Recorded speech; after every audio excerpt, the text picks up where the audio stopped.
thank you all for being with us, and welcome to the 11th Canadian Council for the Americas webinar during these COVID times, and specifically the second one exclusively on Peru. For those who haven't been with us for our previous events, we welcome you to visit our website to access the recordings at ccacanada.com. And you can also listen to CCA's podcast, Two Gringos with Questions there. It's co-hosted by Chris Sabatini from Chatham House in London.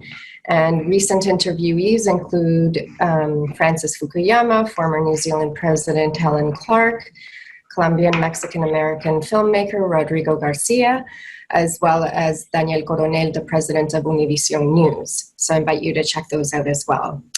Before introducing our illustrious speakers today, would like to give a special thank you to the Ambassador Ralph Jansen and his team at the Canadian Embassy in Peru. And of course, a very special thank you to CCA's annual premium members, without whom we wouldn't be able to be doing these events. So moving on to today's panel, our speakers today are Dan Collins, a reporter for The Guardian in Peru, Dr. Patricia Garcia, former health minister and professor at the School of Public Health at Cayetano Heredia University, Maria Isabel Leon, president of the National Confederation of Private Business Associations, otherwise known as CONFIEP, and Eduardo Recoba, economic correspondent for Latin America at i4X Financial News. So with that, I will hand it over to Ken, your illustrious moderator, the president of the CCA. Thanks, everyone. Thank you, Marta. I don't know how illustrious, but I'm very happy again to be here for our 11th event. And we got up to a start a couple minutes late, so I want to move right away into the substance of this event. Several of the panelists definitely have a hard stop on the hour, and we will respect that this time. So we're trying to get through a lot of issues quickly. I want to first talk to Patricia Garcia. Patricia, you were with us on the first event we did on Peru probably about a month ago, and at that time Peru was right up there leading in tests that were given to its citizens. It was early on the quarantine. It was following the WHO guidelines. Things seemed to be cautiously manageable or being managed. There was no talk at that point of reopening the economy, but now we're at a different stage, and not only has there been talk of reopening the economy, but there have been some steps in that direction. But before we get to exactly those steps, can you talk a little bit about what now is the status of COVID and the basic facts in Peru, and why, as part of that question, why have we seen all of a sudden a huge bounce, or would appear to be a huge bounce in the number of cases being detected? Patricia? Well, thank you so much. And this gives me the opportunity of commenting on something that is not being seen, especially in the news when I read things outside of Peru. I mean, it looks like really terrible, but this is an opportunity of telling you what I think is happening. So Peru started on March 6th with the first case, and very soon we started taking measures, very severe measures, like the lockdown, as I mentioned the last time, and curfews, etc. But one thing that was seen also very early during the epidemic was the fact that people were not following the curfew, or were not following the lockdown as we wanted them to do it. One of the things to show you that is the fact that at some point during the epidemic, what we were having more people in the police stations than people infected, okay? So although we had the lockdown and the curfew, people were not following necessarily all the measures that happened. However, I have to tell you that my vision is much more positive. I think, although the quarantine and the measures were not probably perfect, we were definitely able to really push down the curve. So I don't think we're having a blip, okay? What happened is that we have not been able to push it as much as we would have liked to do it. But we push it down, and we slow down also the number of cases, which allowed us to really move from 100 ICU beds and ventilators to around 1,000 at this point. And it's giving us still some time, because we have right now engineers and physicists and scientists here in Peru working on the production on new ventilators that will allow us, I think, to help us in the next days with the management of the patients that we need. One very interesting thing that Peru did, which other countries didn't, was the fact that we recognize the weaknesses of the health center, of the health services.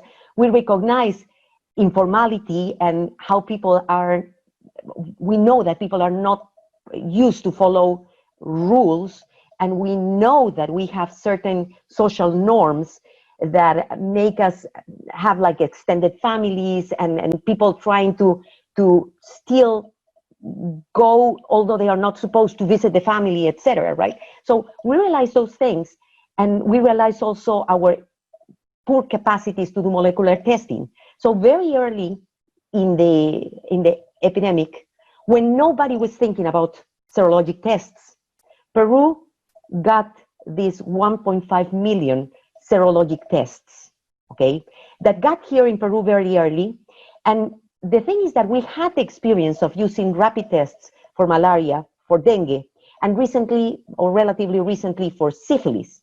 So we knew about the tests, and immediately we validated the tests, and we started increasing our capacity for doing tests, but with molecular, but with serologic tests, not molecular tests. So by yesterday, we have 840,000 samples, people that have been tested, okay? And most of those tests are not molecular tests, are just serologic tests. So that's one. The second thing is that we have been doing tests not only on symptomatic people, on people that are having symptoms, no, and not only on contacts. We have been doing testing on almost everybody. I mean, trying to find populations that we think that might be at high risk, or just to allow police to feel more comfortable because they were scared. So as a way of calming down, we have been doing testing. So we have been doing so many tests that, in comparison, when you compare us with other countries, and this is something that, I mean, I was seeing, for example, the site that Oxford University has a site, and they have not understand at all what is going on in Peru, because they are, when they put tests, they don't have the right tests, and they are not considering the fact that while other countries are only doing molecular testing, and while WHO considers that a confirmed case is somebody who is symptomatic or a close contact with a molecular test, what we are reporting is we are reporting lots of things all together, which are symptomatic, asymptomatic, and population cases. So in other words, when you compare what is going on in Peru with other countries, what we are showing, other countries are showing the point of the iceberg, the tip of the iceberg, and what we are showing is the tip plus part of the basis, okay? So I think the comparison is not fair. Having said that, which is, I think it's a very important point, because the fact that the government is not able to explain this to the population, that people are seeing our numbers, and I mean, has created in most of the people, and economists trying to push the economy to be open, okay? So all those things, I think, have created within the population also this feeling of, we have done terrible, so why should we kept our quarantine? So I think the population is divided in three groups, okay? The ones that really believe that they have the means of staying at home, so they will not move there. The ones that are in the middle, considering that we have 70% of people that are informal, that need to go to the streets in order to get the money that they need to eat, etc. So the ones that are in the middle, I said, I can make an extra effort maybe to try to keep my health. and the ones that don't care at all or don't understand what is going on. For these ones, it has been very hard. But when we start having all these numbers that are terrible, or these messages that are terrible, the government is not able to really explain, because it's a difficult thing to explain, okay? So some of these people that are in the middle start going out, okay? And I think that's really bad. So that's another thing. I think social communication has not been that good, and that's disincentivizing some people to stay home, which is a problem. You have to add to that, of course, what I was saying. I mean, we have informality, and there had been, although we do have this fiscal cushion and there had been bonuses to people, the system has not worked that well. And that had to do with our incapacity of identifying all the people, with our incapacity to be able to bring the money where they are. I mean, we don't have a good system like Rwanda, for example, to use cell phones to transfer money, okay? And that's something that needs to be developed here in the country, okay? And so people had been going to the banks. Maybe that could have been one area of infection. I don't know. The interesting thing is that the people who had been working in the banks had not gotten infected at all. Well, maybe the conglomerates and a lot of people were outside the bank, and that was a problem. Patricia, if I could interrupt for 1 second, based on going just back to the epidemiological, the numbers and the converse and the your explanation, just based on that, what is the? You said it's not as bad as some people have made it out to be, and you explained very articulately why. But based on all of that right now, if someone were to ask just one specific question, so what is the trajectory, your projected trajectory of the disease, of the virus in Peru, assuming reasonable compliance by the ciudadanía with social distancing and staying home except where not necessary. With those assumptions, what should we be seeing in Peru over the next month or so? Okay, so what we are seeing right now is we're in a plateau going down. Okay. But this is, so definitely, the problem is that I would have liked to expect just a peak, okay? But instead of a peak, what we are seeing is a plateau, and right now it's coming down. It's coming down in the number of new infections, and it's coming down in the number of deaths, okay, that we're having. But this is the average, okay? And so this average is being pulled by the numbers in Lima. So in Peru right now, we not only have one epidemic, okay? Lima is 1/3 of the population, is the big thing. What we are having is multiple populations, multiple epidemics, because what we are seeing is that still we have certain areas in the northern part of Peru and in the jungle that are still, I mean, it looks like they are starting to flatten a little bit, okay? My concern, and this is something that I have to tell you, is that my concern is, I hope that I can see I mean, we're seeing the numbers every day. It looks like definitely it's going down. But my concern is that there had been one action which has been detrimental, complicated, bad around the past 2 weeks. And that was the exodus of migrants, of people from Lima to the rural areas, okay?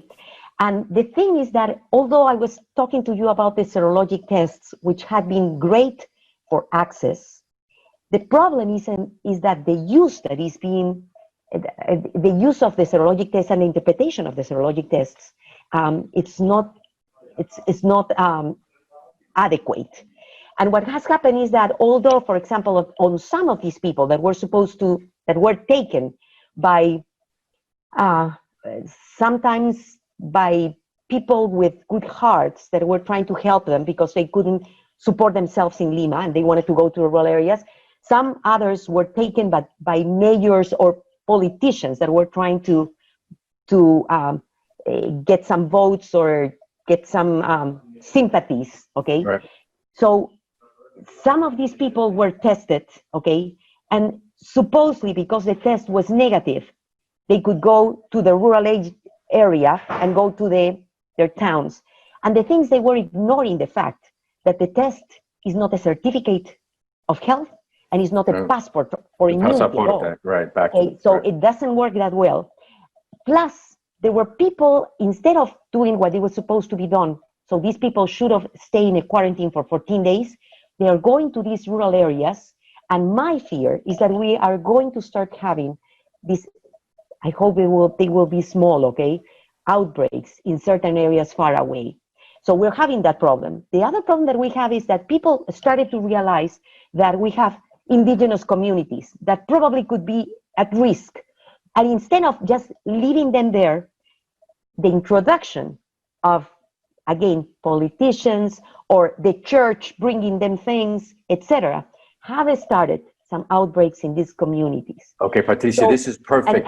And this is my last comment, okay, yeah. regarding the economy.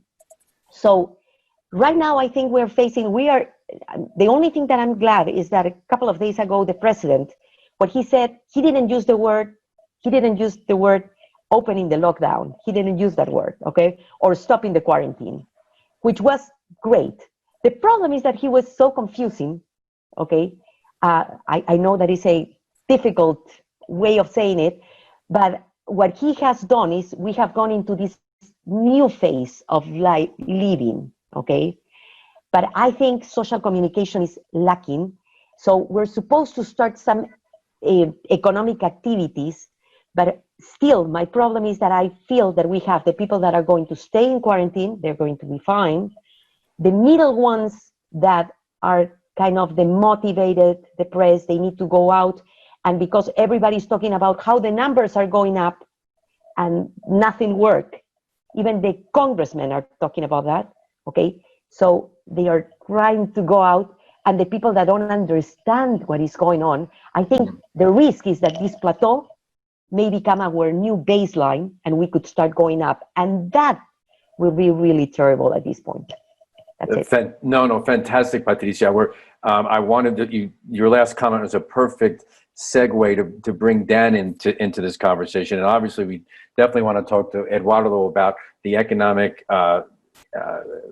damage done to the damage done to the economy through this and the medidas, and then obviously get to Maria Isabel for the view from not just the pymes but the large companies and their views and contributions to the national discussion about when to reopen. But I want to go to Dan right away because Dan, I'm sure you've been listening to this.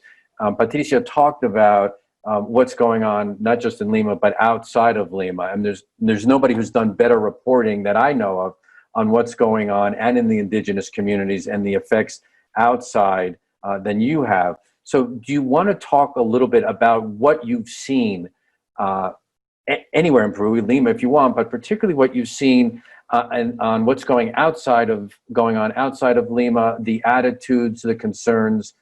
Patricia even talked about the Amazon. You've done reporting on that as well. Do you want to talk about any of those issues, please? Do we have Dan on? Hello, Dan. Can you hear me now? Okay, now we have you. Great. Okay, yes. Great. Yeah, thank you so much, and thank you so much for the invitation to speak to you at the Canadian Council of Americas. I think, as I think the President Vizcarra said on Friday, that Peru's a heterogeneous country. He was talking about how there's so many sort of cultures in one single place, and as Dr. Garcia pointed out, there have been outbreaks in the north of the country and in the Amazon regions, and particularly in the Quitos, which has probably now peaked and is probably starting to decline in terms of cases, but it has been particularly bad there. We're now seeing in Pucallpa, which is another Amazon city, that it's getting very bad there. And of course, we've seen in the north, on the northern coast of the country, in Piura, Lambayeque, those regions have been also very badly affected. And I think, there's some factors which inevitably are going to make them hotspots for COVID-19. They're hot, people spend more time outside, there's poor sanitation largely, social distancing did not really take place. I mean, the lockdown was largely flouted in those areas.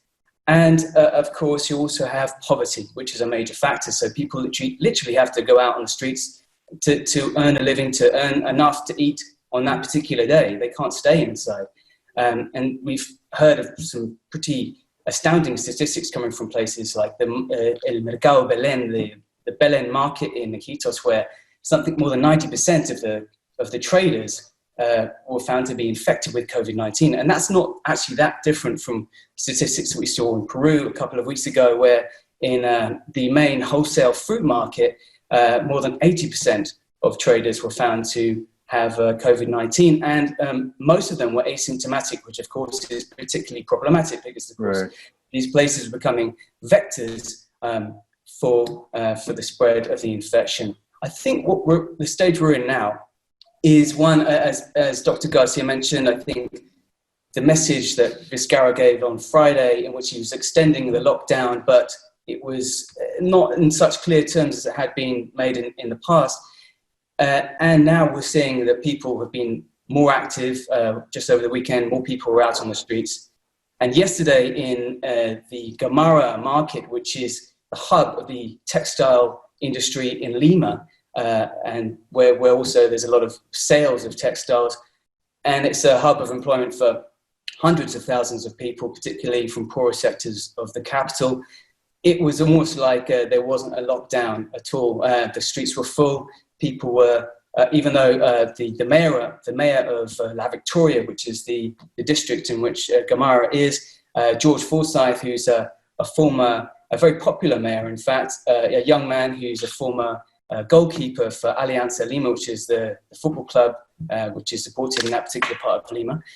So he's a popular mayor, but people were saying, we can't stay at home any longer. We have to feed our children. We have to be on the streets. And I think, as it's been mentioned before, you have these incredible statistics in Peru, which almost run counter to its macroeconomic statistics as one of the healthiest economies in Latin America, where you have more than 70% of informality and something like 40% of workers who are classed as independent workers. And that may sound like they're entrepreneurs, but in many cases, they're probably taxi drivers. And so you have people who need to work from day to day. And I think it's getting to the stage now where it's going to be very hard to enforce this lockdown because there are now, there is a gradual opening up and people are less willing, especially in those more needy sectors, to respect the lockdown.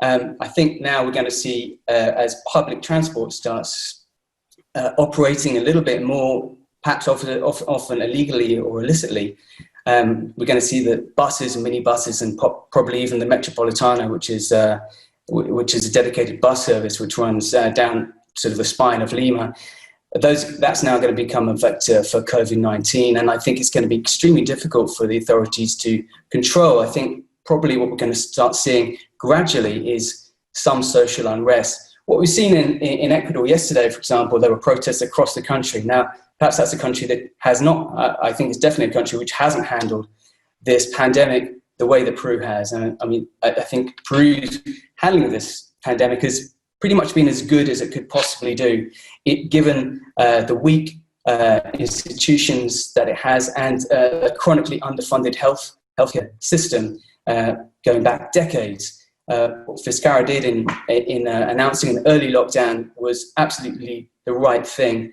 But now we're now day 70 or past day 70 of lockdown, and it's going to become particularly difficult, I think, to maintain it.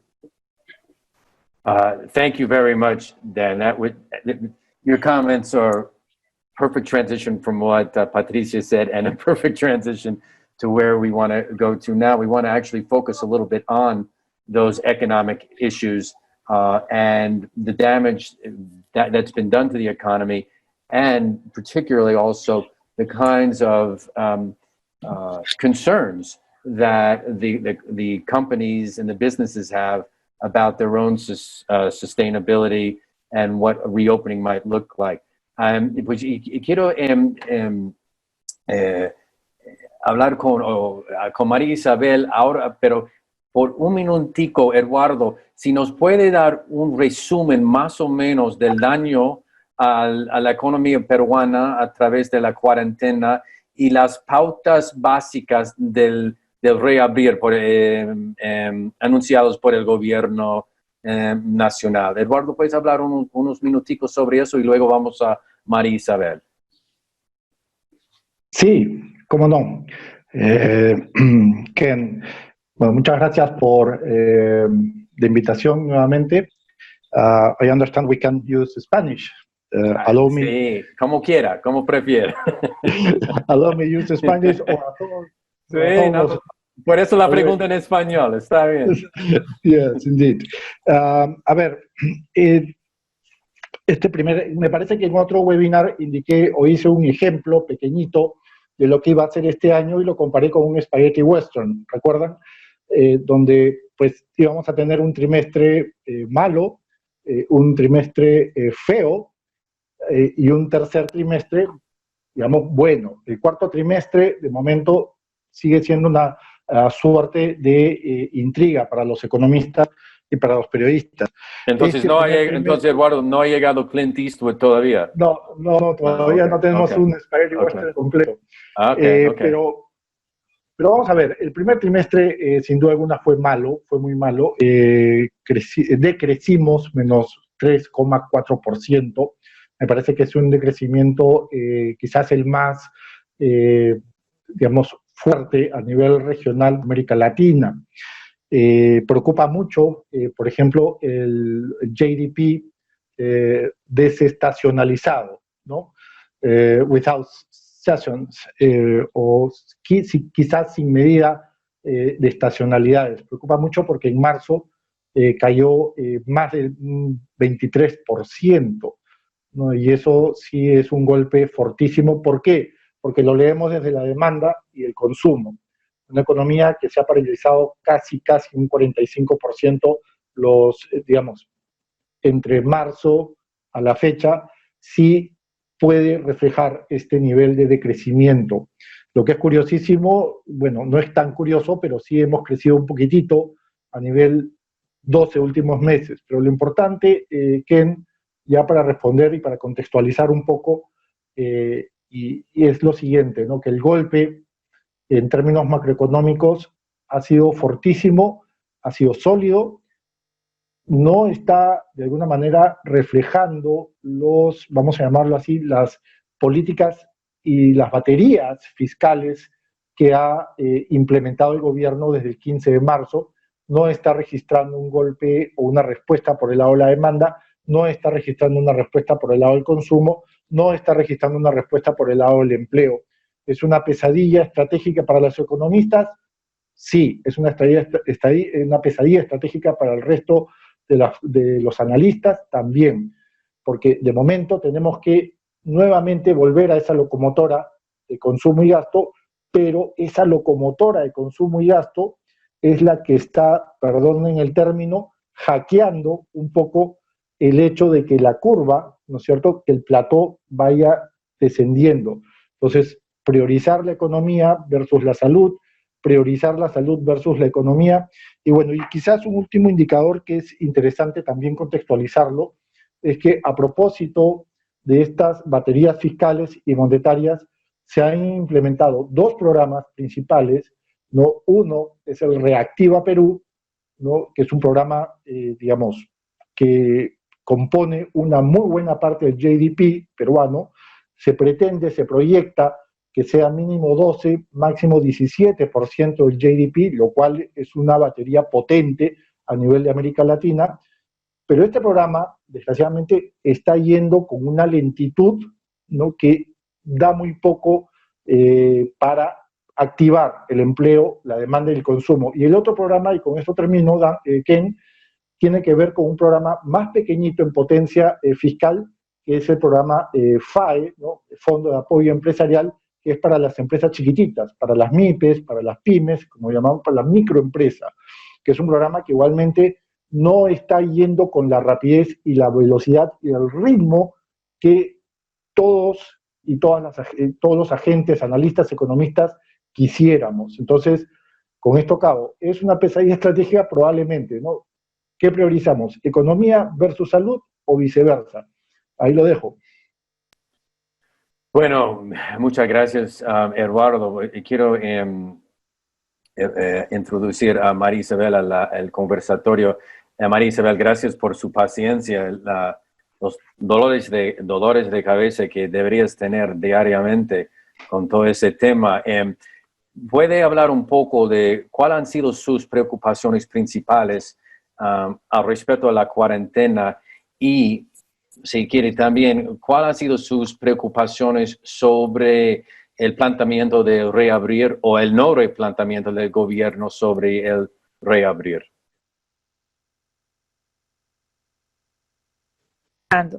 Efectivamente, desde un inicio, desde el sector empresarial, esta profunda afectación que nos ha traído esta pandemia, que es mundial además, que ha aterrizado ya en nuestro país a partir del mes de marzo, trajo consigo una cuarentena obligatoria inicial de 15 días. Esto motivó nuestra preocupación definitivamente por el cuidado de las personas, ¿no? El cuidado de la salud de las personas en un primer punto, porque si las personas no están sanas y no están disponibles, no pueden haber ni empresarios ni trabajadores. Ese era el punto principal.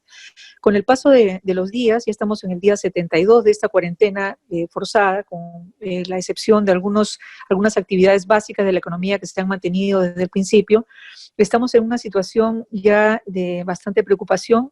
Las proyecciones mundiales del Banco Mundial, del Fondo Monetario, dicen que este año 2020 vamos a tener una contracción en el crecimiento de menos 3% a nivel mundial. En Latinoamérica va a ser menos 5% y en el Perú va a ser muchísimo más elevado, ¿no? Es un retroceso enorme que tenemos en el tema económico desde quizás la gran recesión del año 30. Nos va a costar mucho recuperarnos, ¿no? Hay digamos, una visión a nivel mundial de que van a haber muchísimas empresas que suspendan sus actividades por esta situación de paralización en la que no hay posibilidad de producir los servicios y los productos que normalmente se brindan, y esto genera el rompimiento de la cadena de empleo también, que nos tiene sumamente preocupados, ¿no? A nivel del mundo entero, la OIT calcula que van a ser más de 436 millones de empresas las que vayan a suspender sus actividades. En nuestro país esto ya ha sucedido y han sido cerca de 24,000, con un impacto de 240,000 trabajadores que han sido afectados por la suspensión perfecta de labores.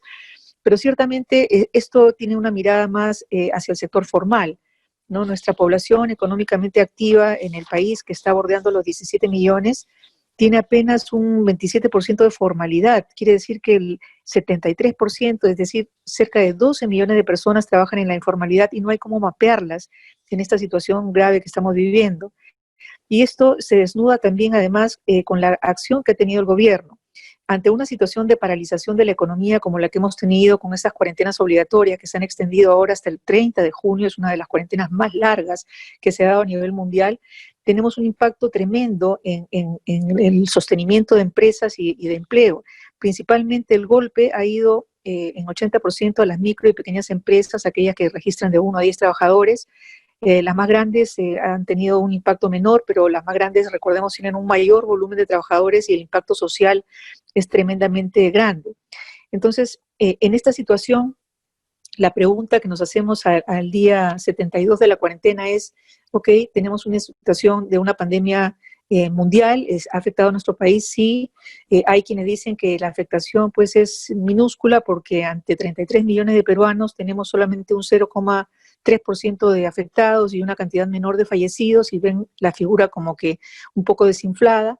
Pero nuestra preocupación va por el sentido de cómo hacemos para reactivar la economía cuidando la salud. Creo que ese es el binomio en el que tenemos que centrarnos en estas circunstancias, a esta altura de la cuarentena y de lo que estamos padeciendo, porque si bien hay que cuidar la salud de los peruanos, también hay que cuidar la posibilidad de que lleven alimentos a su mesa. Nuestro gobierno ha tenido una reacción rápida con buenas iniciativas, como han sido los subsidios para las personas que no tienen recursos, principalmente estos 12 millones de personas que señalaba viven en la informalidad, que tienen que aguantar una cuarentena en sus casas sin poder trabajar y llevar pan a sus hogares. Y por otro lado, estas líneas que han sido alabadas internacionalmente porque han sido muy audaces y además reflejan la gran espalda financiera que tiene nuestro país versus otros países de la región. Es decir, esta pandemia nos agarra con una macroeconomía muy sólida, con un porcentaje de endeudamiento público quizás igual a la mitad de lo que puede tener Colombia, México u otros países, que nos da un poco más de espacio para poder endeudarnos y afrontar esta situación, pero sin duda son circunstancias que nos llevan a pensar en estos dos factores. ¿Cómo hacemos para ayudar a que las personas tengan alimentación en esta etapa de cuarentena que se alarga, con estas subvenciones que el Estado ha dado y que están demorando, como bien dijo Eduardo? Son bien intencionadas, pero la fórmula de focalizar cómo se entrega estos dineros y estos subsidios a las personas está fallando, está demorando y la gente languidece. Y por otro lado, estas líneas de los programas Reactiva Perú y FADEMIPE, que son muy buenos. Recordemos que Reactiva Perú ha activado 60.000 millones de soles para poder inyectar rescate a las empresas y puedan seguir con sus líneas de pago, con sus, planillas de empleados sin tocar. Pero esto ha demorado muchísimo y ha atendido solamente a un pequeño grupo de empresas y no a todas las demás. Entonces, acá tenemos una situación que tenemos que comenzar a pensar en cómo la vamos a reabrir. Ciertamente la economía tiene que comenzar ya a operar. El gobierno ha dado disposiciones para que a partir del 4 de mayo se abra una primera fase. Esta primera fase ha estado llena de buena voluntad, pero llena también de algunas cosas que deben subsanar. Estoy convencida de que no es una hora de buscar culpables, sino una hora de encontrar soluciones para nuestro país y tenemos que hacerlo de manera conjunta. Esta apertura de la economía tiene que darse con el convencimiento de que tenemos que cumplir protocolos de protección y seguridad, eso no nos cabe ninguna duda. Las fórmulas en que vamos a llevar adelante los emprendimientos económicos van a cambiar, tenemos que ser conscientes de esto, pero todos estos protocolos y todos estos esfuerzos que salen del gobierno son únicamente dirigidos al sector formal. El sector informal lamentablemente no tiene cómo ser identificado, no tiene cómo ser controlado y es justamente ese que tiene la desesperación de salir a buscar el sustento de su hogar.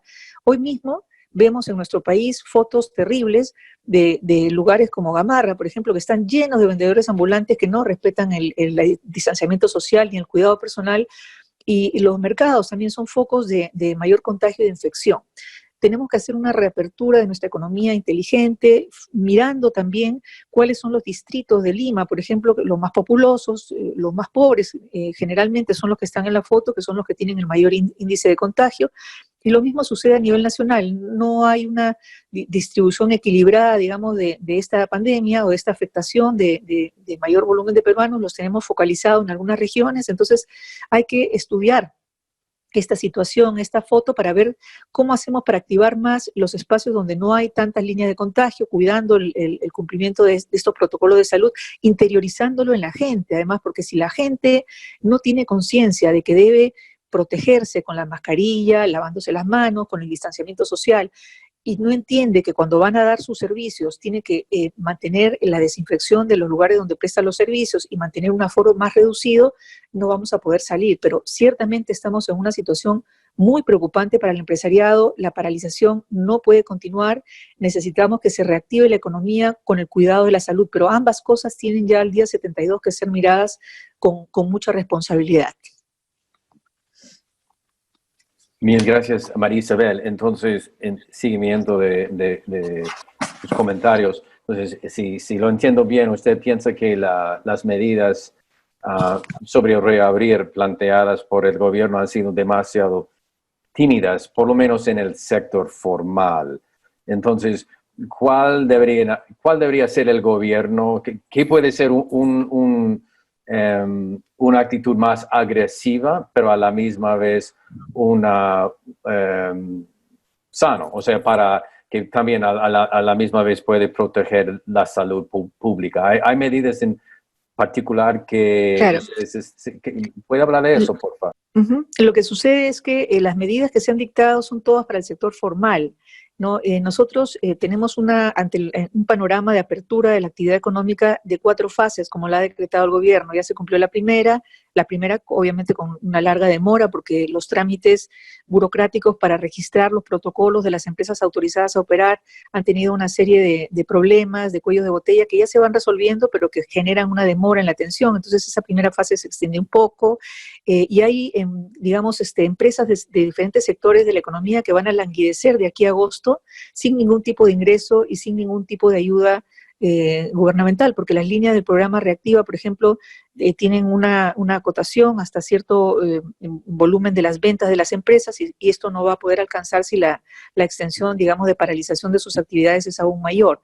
Entonces, como digo, todos los protocolos, todas las medidas son pensadas para el sector formal, que es el que está, digamos, impedido de empezar sus actividades y que quizás podría hacerlo mejor. Yo pienso, cuando miro las fotos de Gamarra, este centro comercial, digamos, abierto, donde hay tantas pequeñas tiendas y donde pulula la gente sin ningún tipo de respeto al distanciamiento social, y pienso en lo que podría ser un centro comercial, la apertura de un centro comercial, digamos, con un protocolo estricto de uso de escaleras, de uso de ascensor, de aforo para la atención en tiendas, que podría ser mejor regulado.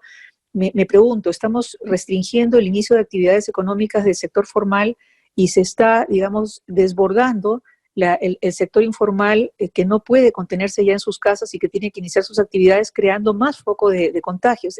Tenemos que tener una mirada hacia cómo hacemos para poder en el sector informal también hacerlos entender que tienen que cumplir estos protocolos quizás de manera más sencilla y menos burocrática, con menos documentación, digamos, que llenar, pero sí que se tenga la conciencia de que si no trabajamos juntos para salir de esta situación, vamos a entrar en un círculo vicioso que va a ser muy peligroso para nuestro país.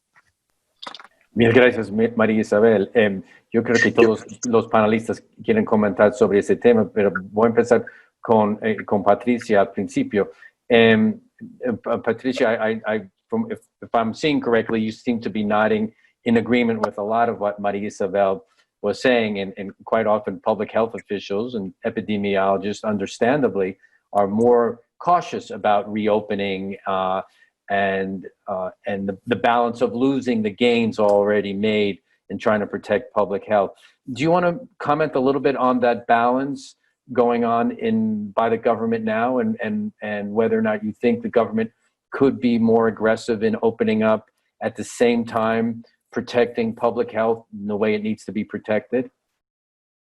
Yeah. I mean, I was nodding because I completely agree with Maria Isabel about the fact that there had been measures that are that are, for me, extreme in the case of the formal sector, and almost nothing referred to the informal sector. So I completely agree on that. I'm one of the people that had been, I mean, I'm kind of advising the Ministry of Health, okay? But however, this advising role doesn't mean that they follow all the things that you mentioned or you said, okay? Or you complain about. And one of the things that I think had been crazy is all the bureaucracy that had been behind all those protocols that they pretend all the formal sector to follow. And I think they are based, several of the things that they are asking are not based on evidence. So even the use of rapid tests, frequency of rapid tests, there are so many things that I think had been absurd, okay? So in that sense, I completely agree with Maria Isabel. I think they are making their lives much more complicated. It's more expensive. However, I'm not sure about, for example, opening big malls, commercial malls. I'm not sure about that at all. And but I agree completely with her about and with Eduardo also, that one of the issues that is happening with the government is that we are moving very slow and in a very bureaucratic way. And that is not helping for the economy, and it's not helping either all the issues that we are doing in health, okay? The second comment that I would like to do is in the informal sector. There are areas that have not been, unfortunately, targeted the way they should have. And there have been 70 days. And from the very beginning, we have been complaining about the issues about the markets. We have been complaining about the issues of what is going to happen with public transportation. And now we're opening public transportation, and we are seeing that it is a big issue. So I think those two big, so what to do with the informal sector and how to handle markets in general and public transportation is something that has been left, and I feel that the government has been trying to focus on the things that are already working in some way well. I mean, if you see the supermarkets, for example, I mean, they have been taking care of several issues about, I mean, protocols of protection that are doing very well, but the government still making more protocols to them. But the issues that we should be paying more attention, like the regular markets or public transportation, had not been managed. And again, I just want to strengthen another point, okay, is social communication. I think the media has been doing a pretty good job, okay, television and newspapers in general, trying to promote good practices. But I haven't seen really, except for the fact that the president is talking every day at noon, I haven't seen a real formal campaign about how to do this. And so I think that's what we are lacking. I think actions regarding the informal sector, and bureaucracy and the speed of the responses are things that we are failing really to do in the right way. Thank you, Patricia. Pues quiero que entre de nuevo Eduardo y and Dan is welcoming it. Eduardo, pues María Isabel tenía mucho que decir, cosas muy interesantes, Patricia, con sus respuestas. ¿Qué piensa de eso del balance entre las medidas económicas que ha tomado el gobierno y el deseo de proteger la salud pública lo más posible? O sea, ¿qué piensa de todo eso? Eduardo. I think you might be on mute, Eduardo. ¿Estás en mute? Ya, ok. Okay. Sí, sin duda estamos, me parece, todos muy a tono, muy en línea con que el gobierno está generando quizás, no sé si llamarlo un cuello de botella, básicamente desde lo fiscal hacia la economía real, pero sí está actuando con cierta lentitud. Como dijo Marisabel, no es cuestión de, digamos, ya estigmatizar o echarle la culpa a B, C o D. Es un problema totalmente estructural de la economía peruana. La informalidad es algo que nos acompaña desde hace, no lo sé, desde que éramos prácticamente colonia de España, un virreinato español, hasta la fecha. O sea, estamos hablando de un tema ya muy histórico, muy estructural. ¿Cuáles son, cuál es ese balance entre las medidas de gobierno y lo que está ocurriendo ahorita? Digamos, hay conclusiones, hay lentitud de las partidas, como bien dijo Patricia, hay poca celeridad, rapidez en la asignación presupuestal, ¿no? Por estas barreras burocráticas, hay irregularidades en el proceso, ¿no? Que tienen que ver con, básicamente, hay que decirlo, con dimensiones corruptas que se han dado en esta cuarentena, ¿no? Al interior del sector público. Hay un miedo, ¿no es cierto? Hay un temor por parte de las autoridades económicas de, digamos, destinar el dinero con mayor rapidez. Hay un temor a la fiscalización, ¿no? Y, desde luego, todo este, digamos, esquema que tiene que ver con déficit de gestión pública, déficit en gestión de gasto público, que viene acompañado, y creo que con esto voy a completar muy bien lo que acaba de decir Patricia y lo que acaba de decir Marisabel, y hace un ratito lo que muy bien nos describió Dan, viene acompañado de un desconocimiento, de una falta de conocimiento, de una falta de lectura, de una falta de medición de la informalidad. Conocemos poco la realidad de la informalidad. Ok, podemos identificar ciertos números, como bien lo ha leído Patricia, por ejemplo. Podemos identificar ciertas muestras, pero hay, frente a esa lectura primaria, que es muy válida, ¿no? Y que es un dato que puede acercarse mucho a la realidad, frente a esa lectura primaria hay una lectura, digamos, que tiene que ver con una suerte de desconocimiento de la informalidad, cómo actúa, qué real dimensión tiene, cuál es su nivel de afectación sobre la economía, cuál es su impacto sobre el GDP, por ejemplo. Entonces, eso nos lleva a pensar que el gobierno tampoco es ajeno a ese desconocimiento de esta realidad, ¿verdad? Con lo cual, las medidas traducidas desde efectos fiscales como Reactiva Perú, como FAE-MIPE, ¿no? Que son estos dos grandes programas. Hay un tercero ahí que aún es mucho más lento, ¿no? Bien, todas estas medidas fiscales se reflejan en qué cosa. Perdóname, Ken, voy a usar números, pero así poquito nomás. El gobierno de la caja ha sacado menos de un punto del PBI. Es decir, en pocas palabras y para que nos entienda la gente, de su bolsillo ha sacado menos del 1% del PBI. Pero el gobierno se ha colgado a medidas tributarias, a ahorro privado, ¿no es cierto? Ha soltado una suerte de seguro de desempleo, ha soltado un porcentaje pequeñito de los fondos de pensiones privados, ¿no? Y eso representa entre un 3% a un 1% del PBI. Con lo cual tenemos nuevamente que este cuello de botella se traduce en que el gobierno central, ¿no es cierto?, no está generando no solamente la rapidez, sino el gasto potente que viene anunciando desde marzo. O sea, que el gobierno haya sacado, en términos de gasto, menos del 1% de su billetera, de su wallet, ¿ya? Eso, en cambio, sí se ha colgado o ha descansado en el ahorro privado de las familias formales y ha descansado también en otras herramientas que no son parte de su gasto, nos dice que el gobierno también está siendo un poquito, como tú bien dijiste, tímido y tardío.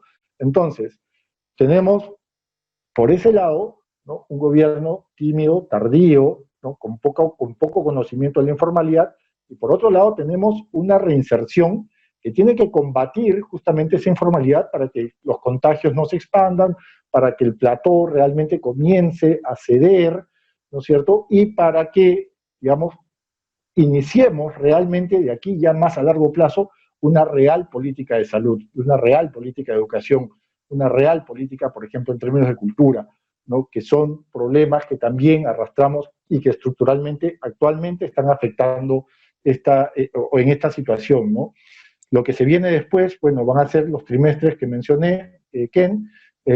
Hay optimismo, yo también soy optimista como Patricia desde lo económico. Va a haber un rebote, o sea, va a haber un repunte quizás al cuarto trimestre, primer trimestre 2021, ¿no? Esperemos que esta dura cuarentena de 100 días pues permita no solamente reactivar, digamos, ceder en curva de contagio, sino también reactivar la economía. Bueno, entonces sí. El primer semestre viene John Wayne, entonces, ¿es así? Sí. Ok, bueno, entonces, mil gracias, Eduardo. Quiero ir a la caballería. O la caballería. Ojalá, vamos a ver. Mil gracias, Eduardo. I want to go to Danielle and then finish up with Patricia. We're not quite over an hour because we started late, so I'm going to abuse everybody's time for a couple more minutes, but not much more than a couple minutes. Dan, there are a lot of balls in the air right now. There's the economic pressure. There's the idea that maybe the government's being too timid with the reopening, or maybe all the criticisms that we've been listening to about how the government has not been handling it, certain things certain way. At the same time, there have been a lot of complimentary comments about many things they have gotten right. You talked about the observance of the quarantena outside of Lima being lax, not necessarily because people want to abuse it, just because they need to be doing working in the marketplace, which is not an uncommon story that we've heard throughout Latin America in the course of doing these 11 events and more up and coming. Sure. Absolutely. How does this play out? How does this play out over the next month? I mean, the president is so far enjoyed a fairly high approval, extremely high approval rating so far. Is the populace in the body politic still ready to stay with him on this? What's your sense of how this is playing out socially and politically? Well, Ken, I mean, as you said, there's a lot of balls in the air, and Vizcarra has enjoyed very high popularity. I mean, he was in the upward of 80% last month.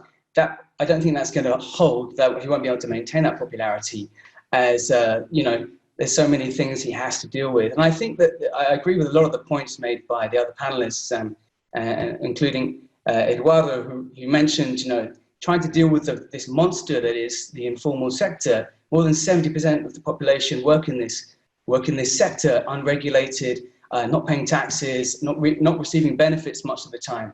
And so the government is limited in what it can do with a system which has huge structural problems, which predate, which go back for decades in many cases. So we're talking about weak institutions. I mean, what for example, the finance minister, Maria Antonieta Alva, has done. She's been described, by America's Quarterly, for example, as a millennial finance minister. She has a social conscience. She's trying to bring about reforms in trying to increase formality, trying to put more investment into education and health. But she also has limitations based on the government and the structure which she's working with. I think a good example of this is, they released the biggest financial rescue package in Latin America as a result of this pandemic. 12% of GDP, 19 billion soles, $26 billion. And a large part of that is going to be dedicated as payments to the poorest members of Peruvian society. There's something like 7 million payments have to be made to families. But of course, it's been very difficult to do that just because of the structural problems. Only half of those payments, approximately out of 6.8 million, there's something like 3.4 million payments which have actually been made. And these people are clearly desperate. They need this money. But there are, of course, problems, structural problems, which go back a long way. For example, only 4 in 10 adults in Peru are within the banking system. So how do you make these payments? If you have to literally go and take it to their homes. What if these people have been the people who are migrating from Lima back to their hometowns and rural hometowns, which we saw last month? And how do you track these people down? I mean, it's not like many of them have postal codes like in Canada or the United States.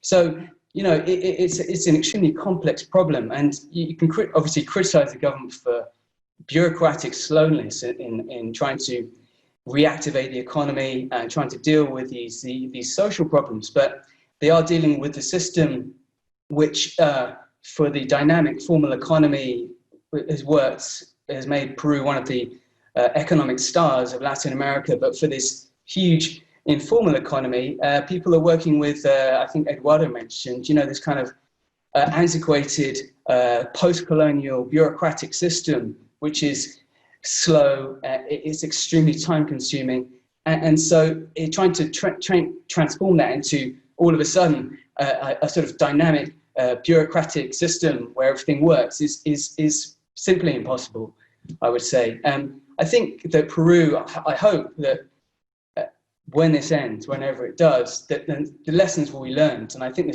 these have been points made by other panelists, that the lessons will be learned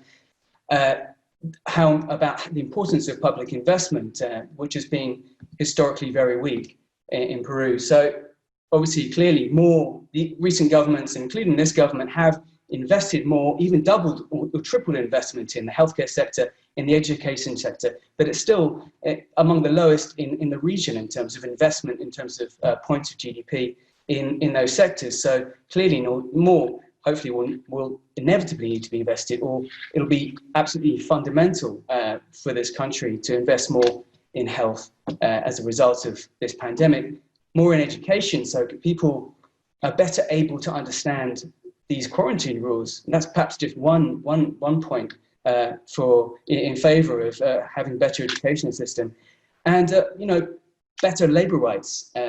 And I think the private sector in Peru has to play a role in this, because obviously they've been able to increase profits as a result of having a very flexible labor market and a system which has not prioritized labor rights for much of the population. That's why these people are living in such precarious situations. So I think we have to take a sort of more holistic view of this, and I hope that something good comes out of it. And I think we have to be sympathetic with the government in that they're trying to do what they can. Of course, there are mistakes, and they probably have, there will be more mistakes during the rest of this period, but I think they're trying to do what they can with a system which is dysfunctional. Thank you very much, Dan. Patricia, I'm going to ask you just in 2 minutes or 3 minutes I'm going to give you the last word. I come from a medical family, so I always give the last word to the medical professionals. There was so many things that you might comment on, even just the last hope that Dan mentioned about whether this will raise a conciencia of having to in the future, giving much greater emphasis and investment in public health, which is obviously something near and dear to your heart. But that's just one of the themes that have come up. Do you have any closing comments that you want to give before we close the session? Patricia, you have to unmute. You made a... We all made Yeah. the same mistake with the mute. Okay, so I think the story has not ended. I mean, we will see what happens in the next month, really. But I really hope, as Dan said, that we get some good lessons from all this experience, okay? We will need more investment in health, in education. But one of the important things I think that we are seeing is that we need to simplify our processes in the government and be less bureaucratic. I think we have created a bureaucracy to try to fight against corruption, because, I mean, that's one of the biggest issues that we have, but it's not helping either with corruption or to have responses at the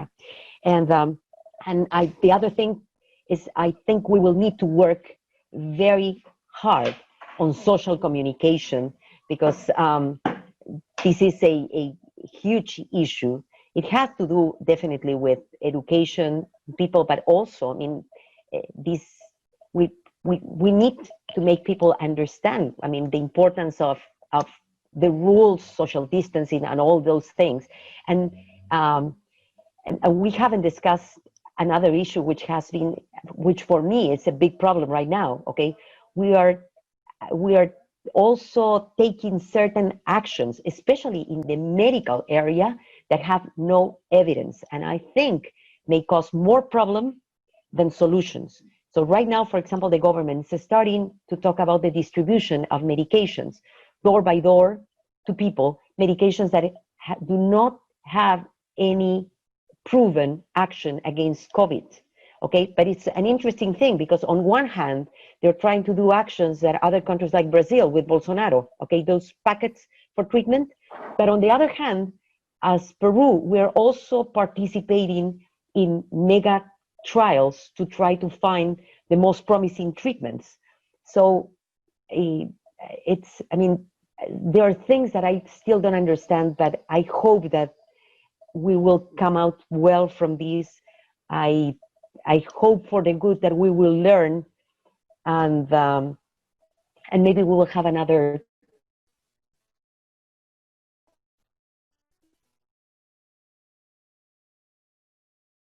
and we will have a in Peru. Thank you, Patricia. I think we lost you a little bit. There we got it. I think one of the positive notes then is whatever the government has done, it has at least not recommended drinking bleach, right? I mean, so it hasn't gotten to that point. And I assume not hydrochloroquine either. I think we've lost Patricia. So it's the time has come to end anyway. Thank you all and all the panelists for being with us today. Thank you for all of you who've been listening. A tape of this will be available on our website at ccacanada.com.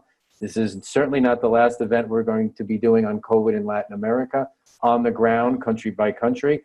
And it certainly won't be the last event we do with Peru. And we're hoping the next event we do with Peru, all of Eduardo's favorite Western movie stars will be riding on the range, and which will be an omen that everything is turning out way better than everybody hoped for, and hopefully sooner than everybody hoped for. So with that, thank you very much again, panelists. Thank you for all of you who've listened, and we hope to see you again soon. Thank you very much. Bye now.